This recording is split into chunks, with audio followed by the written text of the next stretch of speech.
साथियों नमस्कार। मैं अखिल संघर्षी राष्ट्रीय अध्यक्ष अखिल भारतीय किसान यूनियन आप सभी का अठाई अभिवादन करता हूं। आप सबके संज्ञान में लाना है कि भारत सरकार या प्रदेश सरकार से अखिल भारतीय किसान यूनियन के समस्त सम्मानित पदाधिकारी कार्यकर्ता जिन मुद्दों पर संघर्ष करते हैं, सरकार के पास उनके निदान करने का कोई समय नहीं है। हम अगर रेल विस्तार के लिए आंदोलन करते हैं, सरकार के पास कोई समय नहीं है। हम अगर ये बात करते हैं कि भारत सरकार देश की तमाम एक्सप्रेस ट्रेनों में जहां दर्जनों बोगियां रिजर्वेशन की एसी बोगियां लगी हुई हैं, वहाँ केवल 2, 3, 4 बोगी से अधिक जनरल कैटेगरी की नहीं है।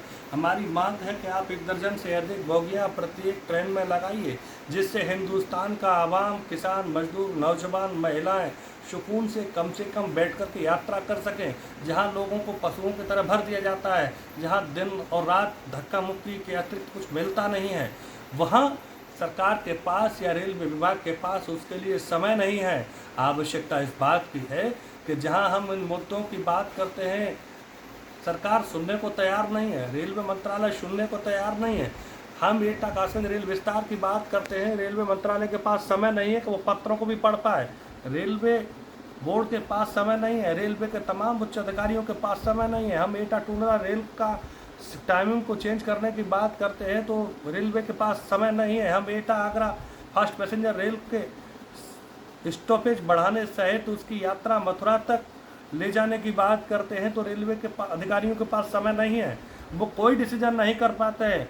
चूँकि अखिल भारतीय किसान यूनियन का जाबाज कार्यकर्ता, क्रांतिकारी पदाधिकारी साथी निरंतर आंदोलनरत हैं, चढ़वत तरीके से, चाहे वो किसान महापंचायत का मसला रहा हो, चाहे स्टेशनों पर प्रदर्शन रहा हो, एटा कासगंज से तक की पैदल यात्रा रही हो, स्टेशनों का घेराव रहा हो, कलेक्ट्रेट का घेराव रहा हो, उन सब को दबाने के लिए, आवाज़ को कुचलने के लिए रेलवे विभाग एक नोटिस जारी करता है और उस नोटिस को दिल्ली से देश के बड़े बड़े अखबारों में बड़ी मजबूती के साथ छपवाया जाता है कि किसानों की आवाज़ को दबाने के लिए रेलवे तैयार है। निश्चित रूप से न तो उस नोटिस से कार्यकर्ताओं पर, पदाधिकारियों पर कोई फर्क पड़ा था। कार्यकर्ता पदाधिकारियों ने पूरी यात्रा की, जिस तरीके से यात्रा अपने लाठी डंडे झंडे के साथ ससम्मान किसान, मजदूर, नौजवान करते रहे, वैसे ही की है और अगली बार भी करेंगे। चूँकि इन्होंने नोटिस दे करके, अखबारों में छपवा करके एक संदेश देने का प्रयास किया है कि देश का किसान, नौजवान, मजदूर कहीं ना कहीं इनके अत्याचारों के आगे दबने का काम करेगा, झुकने का काम करेगा, डरने का काम करेगा, ये संभव नहीं है। जो जिला मुख्यालयों पर 10 अक्टूबर को किसान पंचायतों का आयोजन किया जा रहा है, उसमें इसको लेकर के एक बड़ी रणनीति बनाई जाएगी, जहां रेलवे के अधिकारियों को बताया जाएगा कि आप रेल के मालिक नहीं हो, रेल का मालिक असली इस देश का किसान, नौजवान, मजदूर है।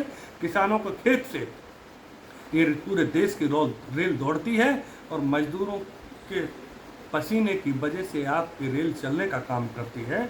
तो निश्चित रूप से आपको बताया जाएगा कि आप केवल और केवल इस देश के अवाम के नौकर हो, ये अवाम आपका गुलाम नहीं है। अगर आप ठीक से व्यवस्थाओं को दुरुस्त करने का काम नहीं करोगे, आप आम जनता के लिए यात्रा में सुविधाएं देने का काम नहीं करोगे, तो रेल की पटरियों पर आंदोलन करने के लिए हिंदुस्तान का किसान, नौजवान मजबूर होगा, जिसकी सारी जिम्मेदारी रेलवे की होगी।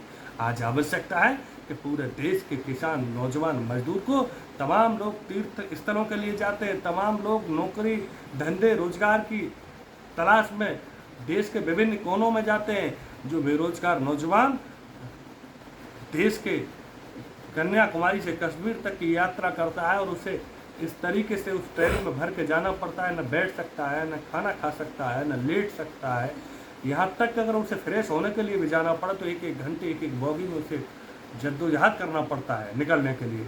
आज ज़रूरत है कि सरकार रेलवे के माध्यम से रेलवे में एक्सप्रेस ट्रेनों में कम से कम 1 दर्जन बोगियां जनरल कैटेगरी की लगाए, जिससे आम आदमी सुकून से यात्रा करे, अपने स्वाभिमान सम्मान के साथ यात्रा कर सके। उसे भी ये लगना चाहिए कि आपके खून पसीने के टैक्स की कमाई से जो रेलवे चल रहा है, उसमें हम इसका विरोध नहीं करते कि आपने एसी बोगियाँ क्यों लगाई हैं, हम इसका भी विरोध नहीं करते कि आपके रिजर्वेशन की जनरल बोगियाँ क्यों लगी हुई हैं, लेकिन हम इसकी बात मजबूती के साथ उठाना चाहते हैं कि आपको जनरल कैटेगरी की बोगियाँ लगानी पड़ेंगी और इसमें जो लग्जरी जीवन जीने वाले यात्री साथी जा रहे हैं, उनसे मेरा निवेदन है कि आप भी इस वीडियो को अधिक से अधिक शेयर कर रेल मंत्री तक, प्रधानमंत्री तक पहुंचवाने में मदद करिए। अन्यथा की स्थिति में किसान, मजदूर, नौजवान प्रत्येक यात्रा और जल्दी जल्दी बड़ी बड़ी यात्राएं करेंगे और वो सब रिजर्वेशन और एसी बोगियों के साथ करेंगे।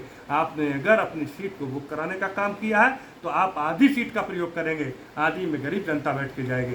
ये तय आपको भी करना पड़ेगा। आवश्यकता है कि समय रहते वो सारे साथी मदद करने का काम करें जिससे सरकार पर दबाव बने। वो सारे साथी जिला मुख्यालयों पर प्रदर्शन में सहयोग करने का काम करें जिससे आपको भी यात्रा, आपका भी, आपने जो अपना निजी पैसा खर्च किया है उसका सदुपयोग आप कर सकें और जनता भी सम्मान के साथ यात्रा कर सके।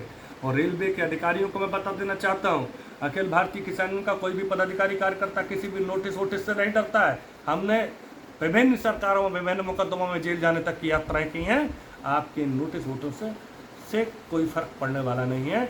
आप अपनी व्यवस्थाओं को सुदृढ़ करने का काम करिए। आप किसान, नौजवान, मजदूर को सम्मान के साथ यात्रा कराने का काम करिए। ये आपका व्यापारिक विभाग है। आप जिस जनता के साथ व्यापार करना चाहते हो उसे आप ससम्मान उसका लाभ नहीं देना चाहते हो और उसके बाद आप लोगों को डराने का काम करना चाहते हो, निश्चित रूप से ईंट का जवाब पत्थर से दिया जाएगा। और बहुत जल्दी 10 तारीख को जिला मुख्यालय पर होने वाली बैठक में हम ये निर्णय करेंगे कि अगली यात्रा कहाँ की रहेगी। और अगर प्रशासन ने, रेलवे विभाग ने व्यवस्थाओं को दुरुस्त करने का काम नहीं किया तो निश्चित रूप से वो दिन दूर नहीं होगा कि रेलवे बोर्ड और रेलवे मंत्रालय का घेराव अखिल भारतीय किसान के कार्यकर्ता पदाधिकारी करेंगे, जिससे पूरे देश के किसानों की आवाज़ को एक साथ उठाया जा सके। और सारे किसान मजदूर जो नौजवान किसानों के परिवार से आते हैं, जो दिन रात 25-25, 30-30, 40-40 घंटे की यात्रा है भोज की तरह बैठ के करते हैं, जिसे बर्दाश्त नहीं किया जाएगा। मैं इस अपील के साथ आप सभी से अनुरोध करता हूं कि आप सब अपना मार्गदर्शन देने में, आप सब इस आंदोलन को आगे बढ़ाने में हमारी मदद करें। जय हिंद, जय भारत, जय जवान।